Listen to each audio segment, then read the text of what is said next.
How are you? Hope you all are well. आज हम लोग एसएस का चैप्टर नंबर 11 वाटर रिसोर्स के सारे आंसर देखेंगे और उसको एक्सप्लेनेशन भी साथ में देखेंगे। तो उसका क्वेश्चन नंबर फर्स्ट है, state the remedies to conserve the water. मतलब पानी के कौन से हम लोग तरीके यूज़ करके पानी को बचा सकते हैं, कौन से तरीके जिससे हम लोग पानी को बचा सकते हैं, उसको स्टोर कर सकते हैं, कंजर्व कर सकते हैं। तो आंसर है इसका, one should be use water economically for gardens, vehicles, in toilets and wash basin. मतलब हमको गार्डन्स में पानी, बाइक को या तो कार व्हीकल जितने भी थी सब साफ़ सफाई के लिए, टॉयलेट्स में, वॉश बेसिन में, सब जगह पानी एकदम इकोनॉमिकली यूज़ करना चाहिए। मतलब एकदम हिसाब से यूज़ करना चाहिए, कैसे भी वेस्ट नहीं करने का।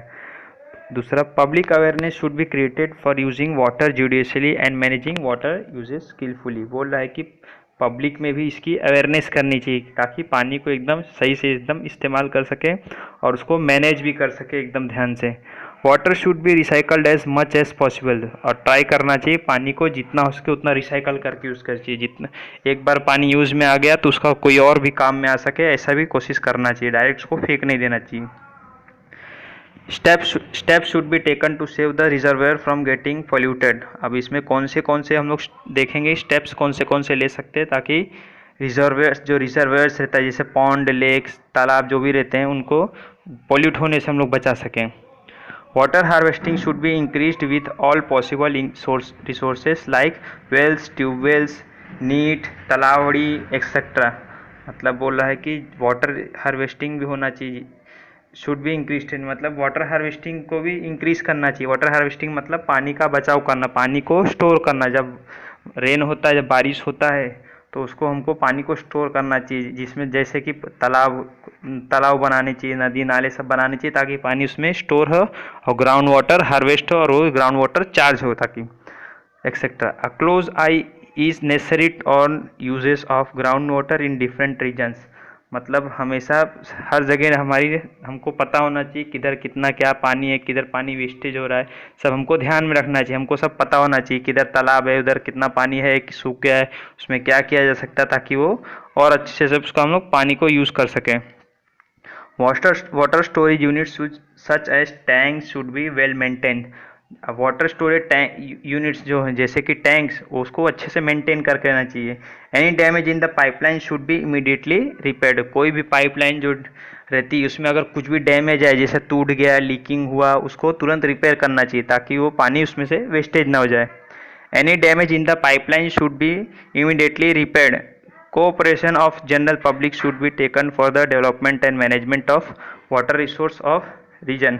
मतलब cooperation of general public should be taken, मतलब पब्लिक को भी इसमें हाथ बटाना चाहिए पानी को रोकने के लिए, पानी का वेस्ट रोकने के लिए। For the development and management of water resource of region, मतलब जहाँ वो रह रहे हैं, जो रीजन में रह रहे हैं, उनका पानी का डेवलपमेंट और उसका बचाने के लिए उनको सब डेवलपमेंट और मैनेजमेंट करने के लिए वाटर रिसोर्स को पब्लिक को भी इसमें हाथ बटाना चाहिए उसको मैनेज करने के लिए। अब construct more reservoirs for storing water, और ट्राई करना चाहिए ज़्यादा से ज़्यादा रिजर्वायर्स बनाए वाटर स्टोर करने के लिए, क्योंकि जितने रिजर्व्स रहेंगे उतने पानी स्टोर होंगे और पानी स्टोर होंगे तो ग्राउंड वाटर इससे रिचार्ज होगा। Connect basins of rivers which each other to bring the ground water at higher level. मतलब बोल रहा है कि जो रिवर्स के जो बेसिन्स होते हैं, मतलब रिवर का जो किनारे होते हैं जिसको किनारा बोलते हैं हम लोग, उसको क्या करना चाहिए, उसको कनेक्ट करना चाहिए एक दूसरे के साथ। To bring the ground water at higher level, बोला उसको किनारे को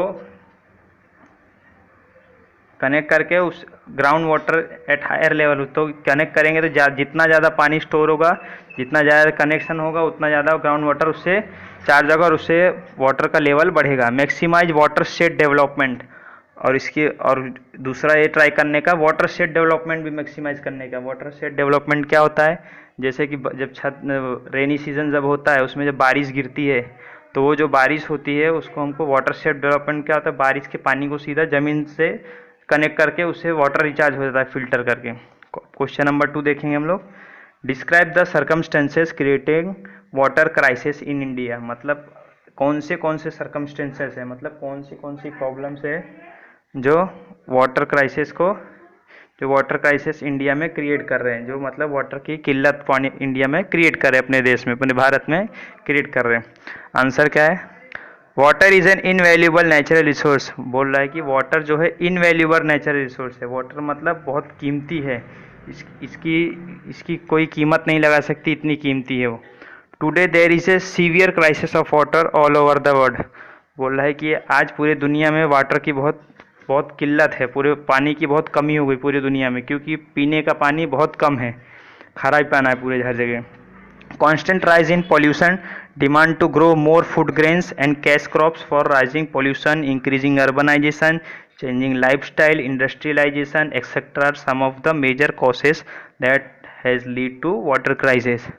बोल रहे हैं कि कांस्टेंट राइज इन पॉपुलेशन, जैसे जैसे लोगों की आबादी बढ़ रही, जैसे जैसे दिन पर दिन इंसान की आबादी बढ़ रही है, उसकी वजह से वो फूड ग्रो का ज़्यादा डिमांड हो रहा है, ज़्यादा फूड चाहिए उसके लिए, तो ज़्यादा फूड डिमांड हो रहा है, और वैसे वैसे कैश क्रॉप्स ज़्यादा उगाए जा रहे हैं। कैश क्रॉप्स मतलब जिसको तुरंत उगाए और तुरंत यूज़ में लिया जा सकता है, ऐसा। और इसकी वजह से क्या हो रहा है, और इंक्रीजिंग अर्बनाइजेशन हो रहा है। अर्बनाइजेशन मतलब लोगों की पूरी आबादी बढ़ जा रही, जंगल काट के वहाँ पे सिटी बसा दे रहे, गाँव बस जा रहे सब। चेंजिंग लाइफस्टाइल, इंडस्ट्रियलाइजेशन, और दूसरा एक और कारण है कि इंडस्ट्रियलाइजेशन भी होने की वजह से पानी के प्रॉब्लम शॉर्टेज हो रही है, एक्सेट्रा। और भी बहुत सारे कारण हैं। Are some of the major causes that lead to water crisis, और इसमें से ये कुछ कारण हैं जो वाटर क्राइसिस के कारण, वाटर मतलब वाटर पानी की किल्लत के कुछ कारण हैं ये।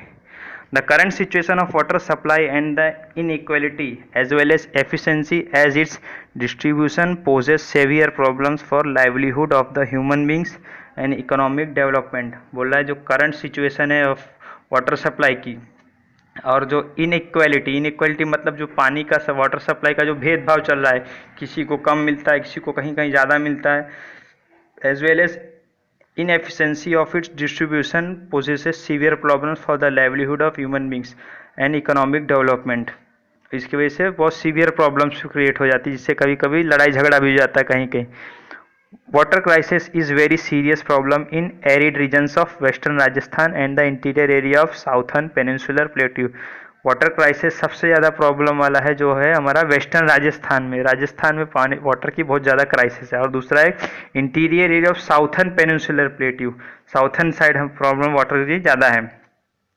We need pure portable water for our survival, हमको प्योर पोर्टेबल वाटर चाहिए सर्वाइव के। पोर्टेबल वाटर मतलब पीने लायक पानी हमको जिंदा रहने के लिए चाहिए, सर्वाइव के लिए चाहिए। But the quality of water has deteriorated in many places, लेकिन बोल रहा है जो क्वालिटी ऑफ वाटर है वो डिटेरियोरेटेड हो गई। डिटेरियोरेटेड मतलब उसकी गुणवत्ता में कमी आ गई, उसकी क्वालिटी कम हो गई पानी की।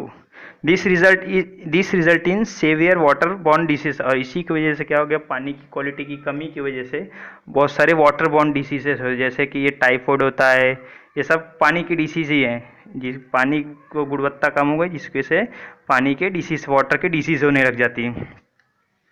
Although the government puts hard efforts to increase the facility of potable water, फिर भी गवर्नमेंट क्या करती है, ट्राई करती रहती है कि पोर्टेबल वाटर प्रोवाइड करने।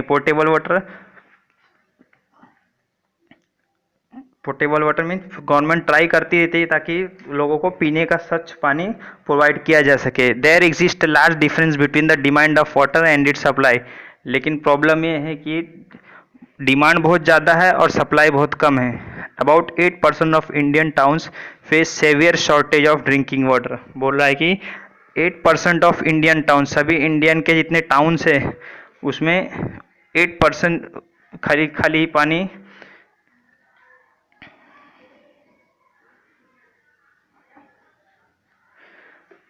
About 8% of Indian towns face severe shortage of drinking water, मतलब इंडिया के सभी टाउन्स में 8% जो है वो शॉर्टेज है ड्रिंकिंग वाटर की।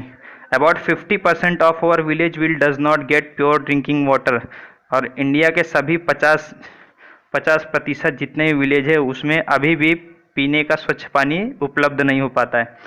Same is the case of for water crisis in irrigation, और यही सेम केस सभी इरिगेशन में भी प्रॉब्लम है, मतलब खेती बाड़ी में भी पानी की बहुत कमी हो जाती है। Although we have made very good progress in our irrigational facilities as 2/3 area under irrigation still depends on rain water, बोल रहा है कि हमने बहुत सारी इरिगेशन में मतलब खेती बाड़ी में टेक्नोलॉजी से बहुत सारी तरक्की कर ली है, लेकिन फिर भी 2/3 पार्ट है, जो 2/3 हिस्सा है वो अभी भी एग्रीकल्चर जो है वो अभी भी पानी के ऊपर डिपेंड करता है। क्वेश्चन नंबर 3 देखेंगे, give information about rain water harvesting. मतलब रेन वाटर हार्वेस्टिंग के बारे में इन्फॉर्मेशन देना है। रेन वाटर हार्वेस्टिंग मतलब पानी का कैसे हम लोग बचाव कर सकते हैं, उसको हार्वेस्ट कैसे कर सकते हैं, मतलब उसको जो बारिश जो गिरती है पानी उसको बचा के कैसे हम लोग उसको ज़मीन वापस रिचार्ज कर सकते हैं, उसको वापस यूज़ में ले सकते हैं। Answer, rain water harvesting is a technique for conservation of water. मतलब जो रेन वाटर है हार्वेस्टिंग है वो एक टेक्निक है, किसके लिए, कंजर्वेशन ऑफ वाटर के लिए, मतलब पानी को बचाने के लिए एक टेक्निक है। It is done to increase the ground water level. ये क्यों किया जाता है कि ताकि पानी का ग्राउंड वाटर लेवल बढ़ाया जा सके। For rain water harvesting special methods are use to collect rain waters in wells, small dams, ponds, खेत तलावड़ी, फार्म पॉन्ड्स एक्सेट्रा। मतलब ये सब चीज़ करने के लिए, रेन वाटर हार्वेस्टिंग करने के लिए स्पेशल मेथड्स अपनाए जाते हैं ताकि पानी को, रेन वाटर को कलेक्ट किया जा सकते, किसमें, वेल्स में, स्मॉल डैम्स, पॉन्ड्स, खेत तलावड़ी में और एक्सेट्रा में। This rises the ground water level, और इसके वजह से क्या होता है, पानी कलेक्ट होने की वजह से वो धीरे धीरे ग्राउंड वाटर लेवल को राइज करता है, मतलब इंक्रीज करता है, उसका लेवल बढ़ाता है। This water is then use for domestic use and agriculture, और यही पानी बाद में डोमेस्टिक यूज में भी काम आ जाता है, मतलब घर के भी कुछ काम में आ जाता है और एग्रीकल्चर के भी बहुत सारी चीज़ों में काम आता है। मेन ऑब्जेक्टिव्स और रेन वाटर हार्वेस्टिंग, मतलब रेन वाटर हार्वेस्टिंग के मेन ऑब्जेक्टिव्स क्या है। Main, to increase the capacity of to conserve the ground water and increase the ground water table. सबसे मेन काम है to increase the capacity to conserve the ground water, मतलब उसका capacity बढ़ाना है, किसका, कंजर्व, ग्राउंड वाटर को conserve करके, और दूसरा increase the ground water table, और तीसरा जो जमीन का ग्राउंड वाटर है, ग्राउंड वाटर टेबल है, मतलब ग्राउंड वाटर का जो लेवल है उसको इंक्रीज करना। रिड्यूस वाटर पोल्यूशन, और दूसरा वाटर पोल्यूशन को भी रिड्यूस करना। Improve the quality of ground water, और तीसरा ग्राउंड वाटर को इम्प्रूव करना। To save the land roots from water logging, fulfil the requirement of domestic water requirements during summer and during long DIY spills.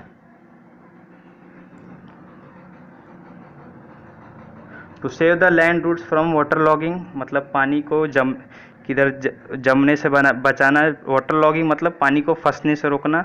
Fulfil the requirement of domestic water requirements, मतलब जो भी काम आएगा, घर के जो छोटे मोटे जो भी पानी के हमारे काम रहते हैं वो उसको फुलफिल करेगा, मतलब उसको पूरी करेगा ज़रूरत।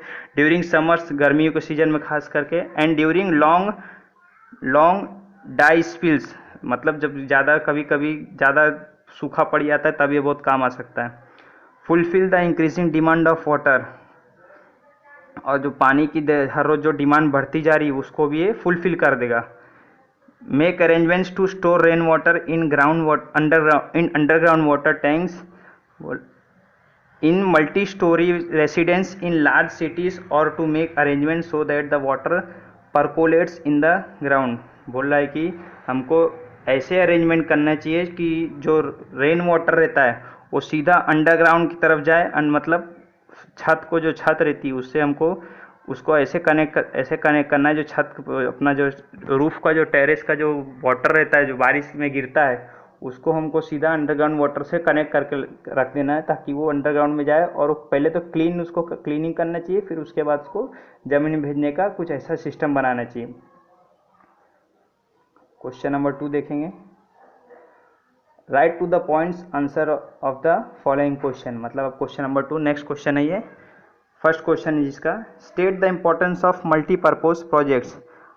मल्टीपर्पज प्रोजेक्ट्स का क्या इंपॉर्टेंट है वाटर के लिए। आंसर है, multipurpose projects help India is solve various problems associated with river valleys. मतलब ये जो मल्टीपर्पज जो प्रोजेक्ट्स है वो इंडिया का प्रॉब्लम सॉल्व करेगा, किसमें, रिवर वैलीज में। जो रिवर वैलीज रहती है, रिवर का जो भी काम काज रहता है उसमें ये सॉल्व करेगा, मतलब उसको रिवर का पानी बढ़ाने में हेल्प करेगा, उसका चैनल्स बढ़ाएगा सब। This problem includes flood control, prevention of soil erosion, water for drinking and irrigation, industries, water provided two settlements, electricity generating, internal water transportation, entertainment, wild life products projection, development of fishery etcetera. मतलब ये जो जितनी भी सारी problems है, this problems includes जितनी भी problems है इस सब को वो कंट्रोल कर देगा, जितनी जैसे कि इरिगेशन है, इंडस्ट्रीज है, वाटर प्रोवाइडेड सेटलमेंट के लिए, इलेक्ट्रिसिटी जनरेशन, जो भी सारी है सबको वो कंट्रोल कर देगा। Question number 2, right about the distribution of irrigation. बोल रहा है कि इरिगेशन का जो डिस्ट्रीब्यूशन के बारे में इधर लिखना है। क्वेश्चन पूछ रहा है कि डिस्ट्रीब्यूशन ऑफ इरिगेशन के बारे में हमको बताना है, मतलब इरिगेशन मतलब खेती बाड़ी को जो डिस्ट्रीब्यूट कैसे किया गया उसके बारे में बताना है। After the independence India's area under irrigation has increased 4 times. जैसे हमको इंडिपेंडेंस के बाद मतलब आज़ादी के बाद इंडिया का जो इरिगेशन जो एरिया है, इंडिया का जो मतलब खेती बाड़ी का जो प्रदेश है वो 4 टाइम्स बढ़ गया। इस इंडिया का खेती बाड़ी में 4 टाइम्स आगे हो गया, 4 गुना बढ़ गया। Coastal areas of Andhra Pradesh, delta regions of Godavari and Krishna rivers, Mahanadi delta in Odisha, Kaveri delta in Tamil Nadu, Punjab, Haryana and western Uttar Pradesh etcetera are regions which are intensively irrigated. ये सभी नदी हैं और नदी के बाजू में ये सब शहर बसे हैं, ये सारे ऐसे रीजन्स है विच आर इंटेंसिवली इरीगेटेड। ये सारे ऐसे रीजन जहाँ पे ज़्यादा खेती बाड़ी होती है, क्योंकि वहाँ पानी का अच्छा सप्लाई रहता है, वाटर इरिगेशन के लिए बहुत अच्छे सिस्टम है वहाँ पे। In India the area under irrigation and irrigation facilities greatly vary from states to states. मतलब हमारे जो इंडिया है, हमारा जो देश भारत है, वो the area under irrigation and irrigation facilities, मतलब जो एरिया इरिगेशन के अंडर में है, मतलब जो खेती बाड़ी के अंदर जो आता है, जिसमें जहाँ खेती बाड़ी ज़्यादा होती है, irrigation facilities greatly vary from states to state. मतलब इरिगेशन फैसिलिटी हर स्टेट में अलग अलग होता है, जैसे हर जगह सब स्टेट में अलग अलग सिस्टम रहता है वाटर इरिगेशन का। Today about 38% of net sown area is under irrigation. बोल रहा है कि 38%, 38% जो है वो एरिया इरिगेशन में, अंडर इरिगेशन में। Out of the total sown area of Mizoram, only 7.34% area is under irrigation, whereas in case of Punjab it is 90.8%। बोला मिजोरम में खाली 7.34% एरिया है और जो पंजाब में है वो 90.8% है। A vast difference lies between the total area under irrigation in respect to the total number area source। बोल रहा है कि बहुत ज़्यादा डिफरेंस है ये। वास्ट डिफरेंस मीन्स बहुत ज़्यादा डिफरेंस है कि किसमें, between the total area under the irrigation in respect to the total sown area. मतलब दोनों के बीच में बहुत ज़्यादा फर्क है। जैसे ऊपर दिख रहा है यहाँ पे 7.34% टू यहाँ दूसरे पंजाब में 90.8% खाली, दोनों में कितना फ़र्क पड़ रहा है। It is worth mentioning that more than 80% area of the total area sown in under irrigation in Punjab, Haryana, Uttar Pradesh, Bihar, Jammu and Kashmir, Tamil Nadu and Manipur।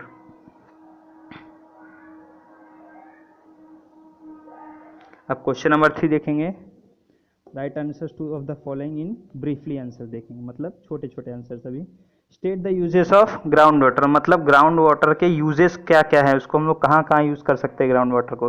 तो आंसर है the ground water is used as portable water for household works and in irrigation. मतलब जो ground water को है हम लोग portable water के रूप में यूज़ कर सकते हैं, मतलब पीने लायक पानी में यूज़ कर सकते हैं। फॉर हाउस होल्ड वर्क्स मतलब घर के सभी कामों में यूज़ कर सकते हैं। एंड इन इरीगेशन मतलब और दूसरा खेती बाड़ी के काम में यूज़ कर सकते हैं।